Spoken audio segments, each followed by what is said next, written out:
They told us slavery ended. They told us independence was real. But look closer. The chains were never broken, only redesigned. Not made of iron this time, but of paper, ink, and numbers, currencies that bleed Africa dry. This is the story of the CFA franc, the quiet weapon France has used for over 60 years to keep Africa obedient, impoverished, and dependent.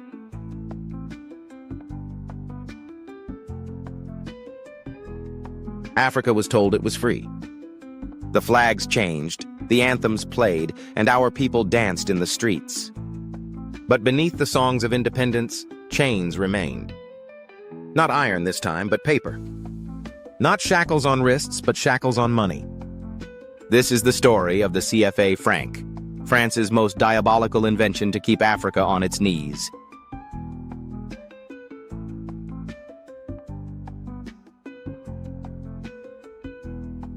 In 1945, France created the CFA franc.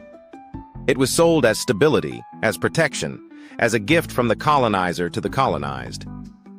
But behind the benevolent mask lay a brutal design. 14 African nations, Benin, Burkina Faso, Côte d'Ivoire, Guinea-Bissau, Mali, Niger, Senegal, Togo, Cameroon, Central African Republic, Chad, Republic of Congo, Equatorial Guinea, and Gabon, forced to deposit half of their reserves in the French treasury. Think of it, African wealth stored in Paris vaults, earning interest for France, while African nations borrow their own money back at a cost.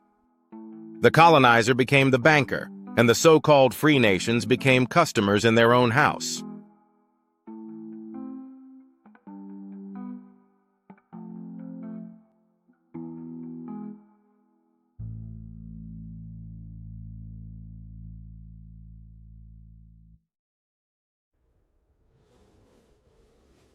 "60 years later, the bill is staggering. Billions drained every decade. Development strangled. Industrialization delayed. African governments forced to ask permission to use their own reserves. In 1994, France devalued the CFA overnight by 50%, crippling savings, wages, and livelihoods without consulting a single African citizen. This is not just economics. This is theft. A system that guarantees cheap African resources for French companies, while ensuring that African states remain stable, stable in poverty, stable in dependence, stable in submission. Do you see the brilliance of this scheme? France controls African money supply, dictates fiscal policies, and holds veto power over central banks in Africa. When Africa seeks loans, the IMF and World Bank step in, using the CFA as collateral, ensuring the circle of dependency tightens. This is neo-colonialism at its most refined. No armies needed, no coups required. Just a currency, an invisible weapon, more effective than any gun.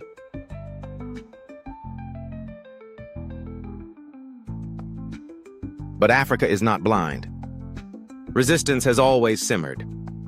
Leaders like Thomas Sankara and Kwame Nkrumah exposed the game. Today, the call grows louder.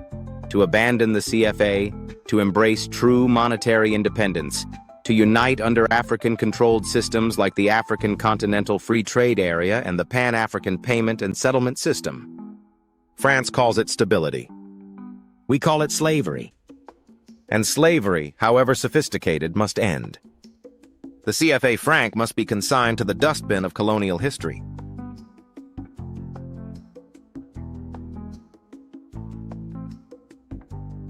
Africa is not poor. Africa is plundered. And until we control our money, we will never control our destiny. This is not just about currency. This is about freedom, dignity, and the unfinished business of independence. The CFA franc is a colonial chain. Breaking it is not an option. It is survival. Learn more. Join the struggle. PowerAfrika.com